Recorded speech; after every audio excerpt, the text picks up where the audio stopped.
Hi hello నమస్తే welcome to I dreams. నేను మీ Madhuri. Kidney stones ప్రస్తుతం ఎక్కువగా బాధిస్తున్న అంశం. కిడ్నీ స్టోన్స్ అసలు ఎలా ఏర్పడతాయి, ఇవి వస్తే ఎలా కంట్రోల్ చేసుకోవాలి, దీనికి ఎలాంటి మెడిసిన్స్ యూస్ చేయొచ్చు, లేదంటే హోమ్ రెమెడీస్ ఏమైనా ఉన్నాయా, ఇలాంటివన్నీ కూడా మనకి చెప్పడానికి మనతో పాటు ఉన్నారు డాక్టర్ సిఎల్ వెంకట్రావు గారు. ఆయన అడిగి డీటెయిల్గా తెలుసుకుందాం. నమస్తే సార్. నమస్తే సార్, కిడ్నీ స్టోన్స్ అనేవి ఇప్పుడు ఒక 25 ఇయర్స్ వాళ్ళకు కూడాను ఈ కిడ్నీ స్టోన్స్ అనేవి కనిపిస్తున్నాయి సార్. అసలు ఈ కిడ్నీ స్టోన్ ఎలా తయారవుతుంది కిడ్నీ లోపల? అంటే మనం బయట నుంచి రాళ్ళు రప్పలు తినం, అయినప్పటికీ కిడ్నీలో రాళ్ళు కనిపిస్తూ ఉన్నాయి అని చెప్పి అంటూ ఉంటారు. అసలు ఈ కిడ్నీలో స్టోన్స్ ఎందుకు లోపల తయారవుతాయి, అసలు వాటిని ఎలా నివారించవచ్చు అంటారు? కిడ్నీ మూత్రపిండంలో రాళ్ళు ఏర్పడటానికి ప్రధాన కారణం మనం మంచినీళ్ళు తక్కువ తాగటం. ఓకే. చాలామంది టిఫిన్ చేసేటప్పుడు మంచినీళ్ళు తాగుతారు, మధ్యాహ్న భోజనం రాత్రి భోజనం ఏదైనా మధ్యలో ఏదైనా టిఫిన్ చేస్తే తాగుతారు. అలా కాకుండా మధ్య మధ్యలో గంటకు ఒకసారి దప్పిక అయినా కాకపోయినా వర్షాకాలము శీతాకాలంలో కనీసం 3 లీటర్ల మంచినీరు, ఓకే, వేసవి కాలంలో 3 నుంచి 5 లీటర్ల నీళ్లు. మన టేబుల్ మీద ఎప్పుడూ నీళ్లు ఉండాలి, వాటర్ బాటిల్ ఉండాలి. పూర్వకాలము ట్రాక్టర్లు లారీలకి రేడియేటర్ అని ఉండేది. ఆ రేడియేటర్కి నీళ్లు పోసేవారు ఇంజిన్ కూలింగ్ చేయడానికి. అవును. ఇప్పుడు కూలెంట్లు వచ్చినాయి, ద్రవాలు మన ఆయిల్స్ వచ్చినాయి, కూలెంట్ ఆయిల్స్ వచ్చినాయి. అలా మన శరీరాన్ని ఎక్కువ నీళ్లతో ముంచి ఉంచడం ద్వారా ఈ రాళ్ళు ఏర్పడవు. ఎందుకంటే మంచినీళ్ళు ఎక్కువ తాగితే రక్తం పల్చగా ఉంటుంది. ఓకే. రక్తం పల్చగా ఉంటుంది, మూత్ర విసర్జన అధికంగా జరుగుతుంది. ఈ నీళ్లు తక్కువ తాగితే రక్తం చిక్కబడిపోతుంది, మూత్రం కూడా చిక్కబడిపోతుంది. కొంతమంది మంచినీళ్ళు తక్కువ తాగితే మూత్ర విసర్జనప్పుడు మంట చురుకు కూడా ఉంటుంది. ఆ మంట చురుకు నీళ్ళు ఎక్కువ తాగితే పోతుంది. కనుక మనం విధిగా మంచినీళ్ళు ఎక్కువ తాగటం అలవాటు చేసుకోవాలి. ఇప్పుడు మనం అందరం కూడా 20 లీటర్ల క్యాను ఆర్ఓ వాటర్ తాగుతున్నాం. ఆర్ఓ వాటర్ బదులుగా ఆల్కలైన్ వాటర్ అని, క్షారపూరితమైన వాటర్, మంచినీరుగా ఆల్కలైన్ వాటర్, అది వాడటం వల్ల ఈ కిడ్నీలో రాళ్ళు ఏర్పడకుండా కాపాడవచ్చు, ఏర్పడిన రాళ్ళు కూడా కరిగిపోయేలా చేయొచ్చు. ఈ మూత్రపిండంలో రాళ్ళు ఈ మధ్యకాలంలో మనం ఎక్కువ గమనిస్తున్నాం. ఎందుకంటే మేము ఎంబీబీఎస్ విద్యార్థి దశలో ఉన్నప్పుడు ఈ అల్ట్రాసౌండ్ స్కానింగ్ మిషనే లేదు. అల్ట్రాసౌండ్ స్కానింగ్ మిషన్ కనుగొన్న తర్వాత, అది వినియోగంలోకి వచ్చిన తర్వాత మనం ఎవరికి కడుపు నొప్పి వచ్చినా, ఏ రకమైన కడుపు నొప్పి వచ్చినా ఏదో ఒక ట్యాబ్లెట్ ఇంజెక్షన్తో సరిపెట్టకుండా తప్పనిసరిగా మరుసటి రోజు అల్ట్రాసౌండ్ స్కానింగ్ పరీక్ష చేయించుకోవాలి. గతంలో అల్ట్రాసౌండ్ స్కానింగ్ అందుబాటులో లేని కారణం వల్ల ఇవి కనపడేవి కాదు. ఎక్స్రే తీస్తే కనపడవు, ఎక్స్రేలో రాయి కనపడదు, స్కానింగే చేయాలి. ఈ అల్ట్రాసౌండ్ స్కానింగ్ అనేది ధ్వని తరంగాలను చేసే స్కాన్. 100 సార్లు 1000 సార్లు చేయించినా దీంట్లో ఏమీ రేడియేషన్ ఉండదు కనుక, ఇది సురక్షితమైనది కనుక చేయించుకోవటం వల్ల ఎటువంటి నష్టం లేదు. ఈ మూత్రపిండంలో రాళ్ళు ఉంటే విశేషం ఏంటంటే కడుపు నొప్పి రాదు, నడుము నొప్పి వస్తుంది. ఈ నడుము నొప్పి వెనక పక్క, ఒక పక్క నడుము సెంటర్లో రాదు, ఓ పక్క వస్తుంది. ఓ నడుము పక్కన నొప్పి మొదలై అక్కడి నుంచి ప్రారంభించి నడుము నుంచి పొట్టలోకి, అక్కడి నుంచి గజ్జల్లోకి వచ్చి, మగవారికి అయితే వృషణాలు, గోలీకాయల వరకు నొప్పి వస్తుంది. ఈ మూత్రపిండంలో రాళ్ళు వచ్చిన వాళ్ళు ఇక వాళ్ళ నొప్పి ఎలా ఉంటుందంటే నరకయాతన. మంచం మీద పడి దొర్లుతుంటారు, దొర్లుతూ లేదా బోర్ల పడుకుంటారు, గావు కేకలు పెడతారు. ఈ తీవ్రమైన నొప్పి చూసి ఇంకా అప్పగింతలు మొదలు పెడతారు. నేను చచ్చిపోతున్నాను అని గౌకేకలు పెడుతూ అక్కడ అప్పులు ఉన్నాయి, ఇక్కడ ఇవి ఉన్నాయి, ఇక్కడ ఆస్తులు ఉన్నాయని చెప్పి ఇక నేను చచ్చిపోతున్నాను అయిపోతున్నాను అని చెప్తారు. అంత తీవ్రమైన నొప్పి వస్తుంది ఇది. కనుక ఇది నడుము దగ్గర ప్రారంభం అవటం వల్ల కొంతమంది పాపం తెలవక ఎముకల డాక్టర్ల దగ్గరికి వెళ్తారు. ఎముకల డాక్టర్ల దగ్గరికి వెళ్తే నడుము నొప్పి అని ఎక్స్రేలు తీస్తారు నడుముకి, ఇంకా నడుముకి ఎంఆర్ఐ కూడా చేస్తారు. కనుక మనం ప్రధానంగా గ్రహించవలసిన విషయం ఏంటంటే నడుము పక్కన కుడి పక్కన కానీ ఎడమ పక్కన కానీ ప్రారంభమై పొట్టలోకి వెళ్తుంది. ఓకే. కొంతమందికి పొట్టలోకి వెళ్ళదు, నడుము పక్కనే ఉంటుంది. ఈ రాళ్ళు ఒక పక్కకి పరిమితం అవ్వచ్చు, రెండు పక్కలు కూడా ఉండొచ్చు. ఒకసారి వచ్చి తగ్గిన తర్వాత మళ్ళీ కూడా వస్తుంటాయి. ఈ రాళ్ళు వచ్చినప్పుడు నొప్పితో పాటు వికారము, వాంతి కూడా ఉంటుంది. ఓకే. కొంతమందికి రాళ్ళు ఉండటం వల్ల తరచుగా జ్వరము, చలి జ్వరం, మలేరియా జ్వరం ఎలా ఉంటుందో అలాంటి జ్వరం వస్తుంది. మూత్ర విసర్జన సమయంలో మంట, నొప్పి. కొద్దిమందికి ఈ మూత్రపిండములో మూత్రనాళములో రాళ్ళు ఉండటం వల్ల మూత్రము రంగు ఇటుక రాయి రంగులో కానీ కొన్ని సందర్భాల్లో రక్తమే పడుతుంటుంది. ఓకే.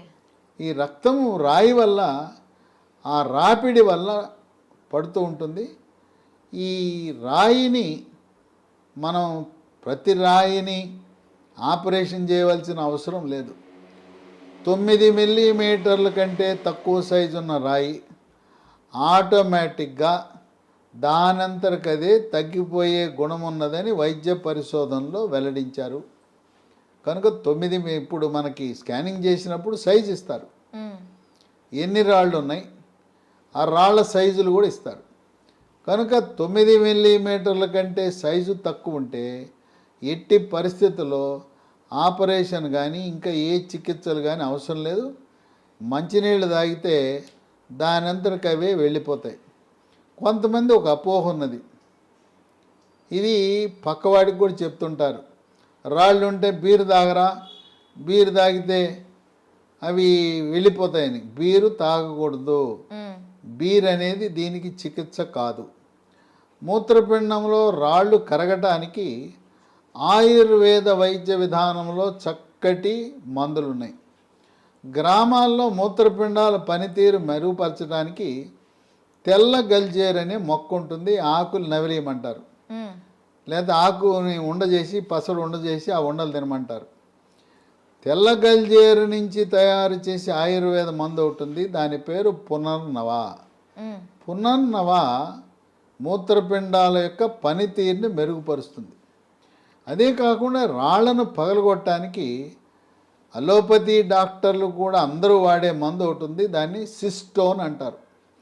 సిస్టోన్ అనేది హిమాలయ కంపెనీ వాళ్ళు తయారు చేస్తారు. ఉదయం 1, మధ్యాహ్నం 1, రాత్రి 1, ఒక 2 నుంచి 3 నెలలు వాడితే రాళ్ళు కరిగిపోతాయి, రాళ్ళ సైజు పగులుతాయి.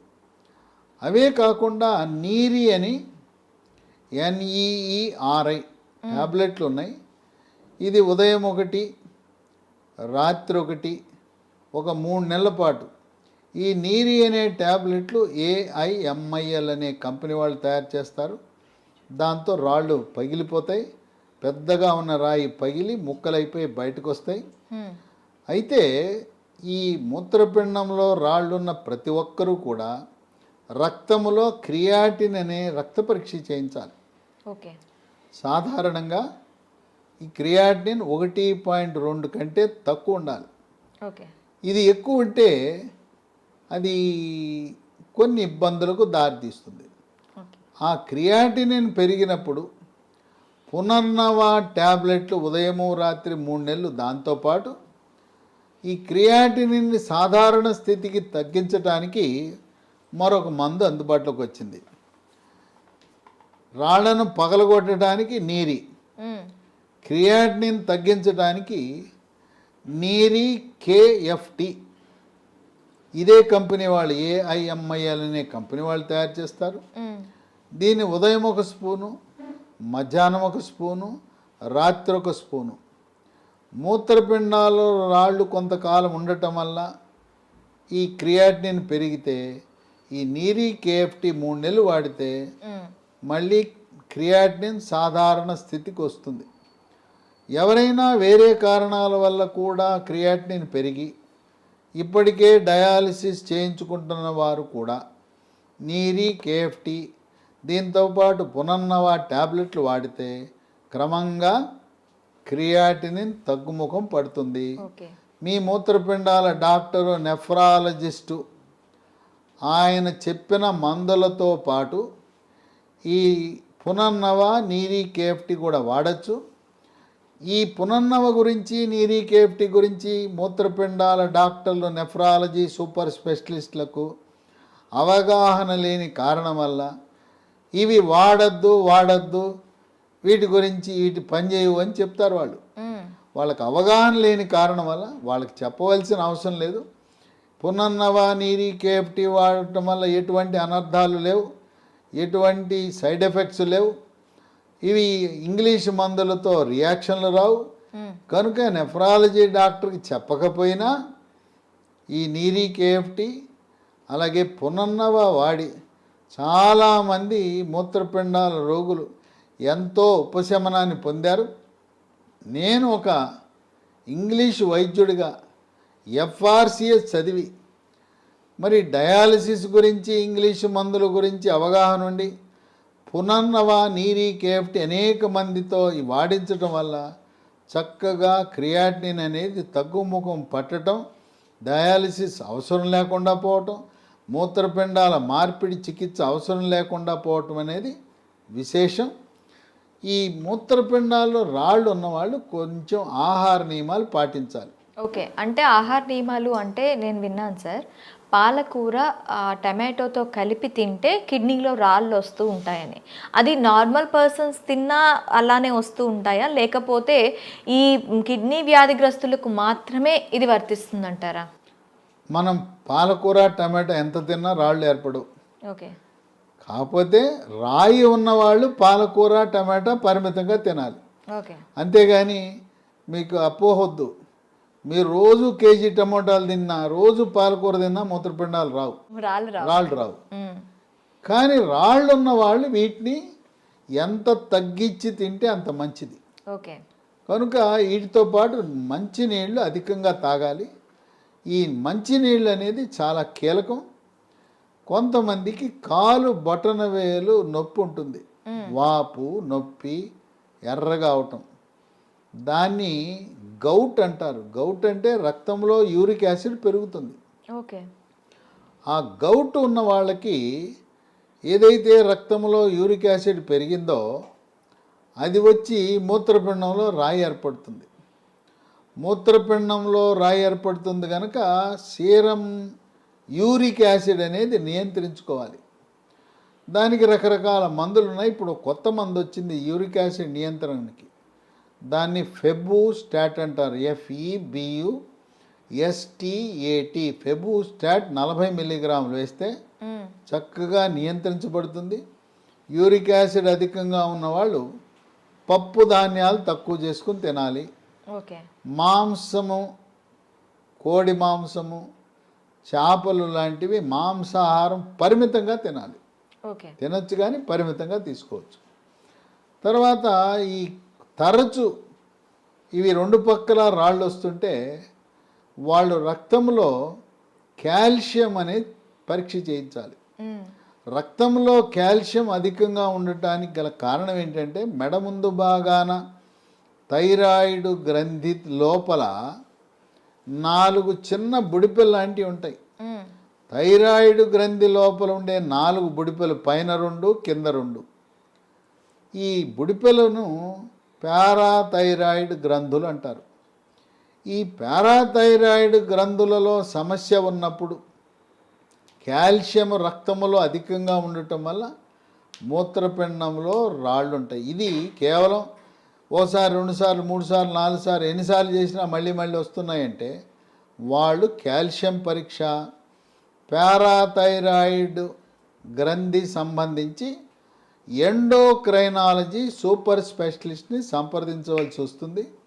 కనుక మూత్రపిండంలో రాళ్ళు అనేది చాలా సహజ సిద్ధం. ఇవి వర్షాకాలము శీతాకాలం కంటే కూడా వేసవి కాలంలో ఎక్కువ బయటపడతాయి. ఎందుకంటే వేసవి కాలంలో చెమట ఎక్కువ పడుతుంది, రక్తం చిక్కబడుతుంది, మూత్ర విసర్జన తగ్గుతుంది, మూత్రము కూడా చిక్కబడుతుంది. అందువల్ల వేసవిలో ఆ వర్షాకాలంలో శీతాకాలంలో ఏర్పడి ఉండొచ్చు రాయి, కానీ దాని బయటపడటం లక్షణాలు నొప్పి అవన్నీ కూడా వేసవి కాలంలో బయటపడతాయి. ముఖ్యంగా ఎండలో తిరిగేవాళ్ళు, బైక్ మీద ఎక్కువగా తిరుగుతున్న వాళ్ళు, భవన నిర్మాణ కార్మికులు, రోడ్డు నిర్మాణ కార్మికులు, వ్యవసాయ కార్మికులు, మంచినీరు అధికంగా తాగటం, అవసరం ఉన్నా లేకపోయినా, దప్పిక ఉన్నా లేకపోయినా గంటకు మంచినీళ్ళు తాగితే అసలు మూత్రపిండంలో రాళ్ళే ఏర్పడకుండా మనం నివారించుకోవచ్చు. Okay sir, thank you very much.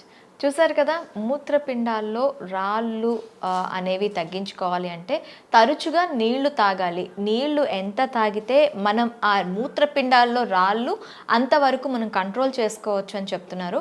మరొక అంశంతో మీ ముందుకు వస్తాం. Stay with us.